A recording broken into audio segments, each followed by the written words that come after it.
สวัสดีทุกคนยุคนี้เป็นยุคจากโครงงานแต่ว่าภูมิปัญญาชาวบ้านเนี่ยก็ยังมีให้เห็นอยู่เด้อทุกคนเด้อนี่ก็คือกองดินที่เพิ่นเฮ็ดหยังทุกคนเดาถูกบ่นี่15ทุกคนไปเบิ่งเด้อที่ว่าเพิ่นกวดปลาเมี่ยนแล้วเพิ่นเอาไปเฮ็ดหยังนี่ก็คือเพิ่นกวดเมี่ยนแล้วเพิ่นก็สิหาบไปพุ่นโอ้อยู่แคมป์ห้องพุ่นไปทุกคนสิพาไปเบิ่งนํกันนี่มันเป็นฝอยๆนี่เป็นขาวๆนี่เพิ่นกวดมาโฮมๆกันเมี่ยน ทุกคนหลังจากที่เข้าไปเบิ่งกองขี้ดินที่เพิ่นกองเมียนแล้วเพิ่นเอามาเฮ็ดหยังนี่อันนี้ก็คือกองฟืนเพิ่นข้างหลังนี่ทางนั้นเพิ่นกระบวนการที่เพิ่นเฮ็ดไปเบิ่งนํกันอ๋อมาฮอดแล้วนี่จุดที่เพิ่นเฮ็ดเพิ่นเอามาเฮ็ดหยังนี่ กองดินเพิ่นเอามาในกองบักใหญ่เพิ่นหาบมาโอ้ยบ่ง่ายนี่เอามาแล้วก็สิมาสู่กระบวนการมามักเอามามักในบ่อนที่เพิ่นมักเมียนเฮ็ดมักใส่ซุ่งเมียน โอ้บ่ง่ายเด้อเลยว่าจะได้นี่เพื่อสิเป็นเกลือเพื่อสิเป็นเกลือสุดท้ายว่าเป็นเกลือเด้อทุกคนเด้อนี่ปล่อยออกมาบ่ง่ายเอามามักเมียนเป็นคืนพุ่นได้นี่เนาะมามักนี่เนาะสาวแล้วบอกให้โอ้มักคืนเป็นคืนพุ่นเด้อนี่คืนนึงก็สิได้ออกมานี่แหละนี่ไอ้กู้นี่เป๊ะโอ้สำจกปลาลดเนาะขี้ต้ม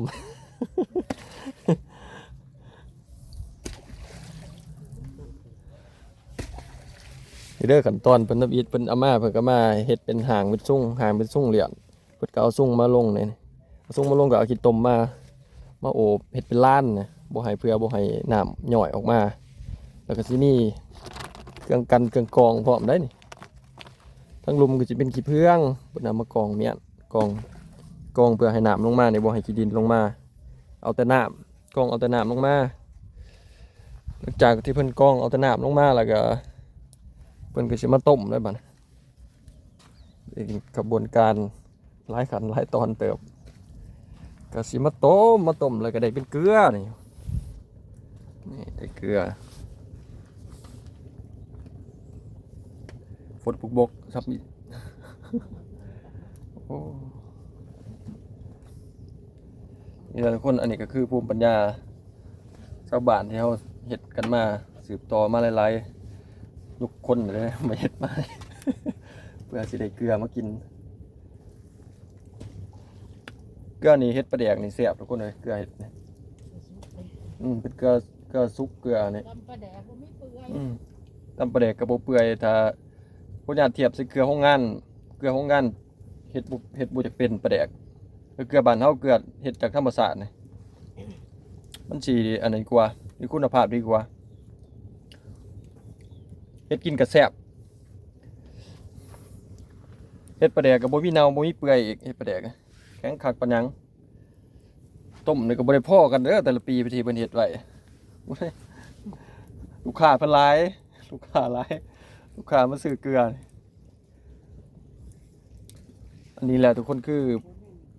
ภูมิปัญญาชาวบ้านเนาะถึงยุคนี้มันสิมีดินเพิ่นเขาเจ้าได้ปลาลูกเพิ่นแห้งลูกใจลูกค้าเป็นล้านผมอยู่กับหวยเนาะเวลาได้ปูได้ปลามาเลยลูกค้าเพิ่นก็จะมาจับจองเมียนยามเดือน6เดือน7เนี่ยได้ปลาหลายก็ใส่ปลาแดกจากได้เอาเกลือนี่แล้วเกลือนี่ไปไว้มักเฮ็ดปลาแดกอันนี้แหละคือภูมิปัญญาชาวบ้านที่ว่าเพิ่นเฮ็ดสืบต่อกันมาหลายยุคหลายเฮ็ดคนเลยทุกคนนะเพิ่นเฮ็ดมาบ่ได้ง่ายเพื่อสิได้เป็นเกลือไปหาบอันบอนบางบอนมันมีเอือดในไหนาเนี่ยไปกวดแล้วก็หาบมากองปลาเมียนแล้วก็มามักแล้วก็ให้มันหย่อยลงเป็นคืนหนึ่งหย่อยลงจะคืนหนึ่งแล้วจึงได้เอาน้ำมาต้มหลังจากต้มก็จะได้ออกมาเลยเป็นเกลือการต้มนี่ก็มื้อนึงเพิ่นจะต้มได้ประมาณ3หม้อการต้มของเพิ่นบ่ง่ายหมดฟืนหลายรถไถเพื่อสิได้เกลืออันนี้ก็คือกองดินที่เป็นเอามาต้มเกลือนะมันอีกว่านะโอ้ยกองพวกนี้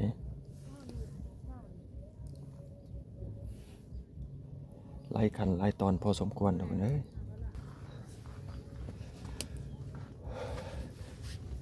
อันนี้ก็ใกล้สิได้แล้วทุกคนนะเกลือที่เป็นต้มนะนี่น่าจะเป็นหมอที่3โอ้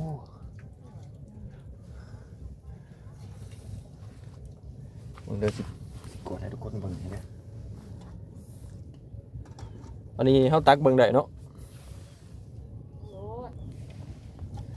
เบิ่งเด้อสิกดให้ทุกคนเบิ่งนี่เด้อก่อนที่มันจะเป็นเกลือนี่โอ้ขาวนี่โอ้ตัวหลังจากที่ไปได้เป็นเกลือแบบนี้แล้วก็เอาขึ้นใส่ซุ่งเอาขึ้นใส่กระตาในเมียน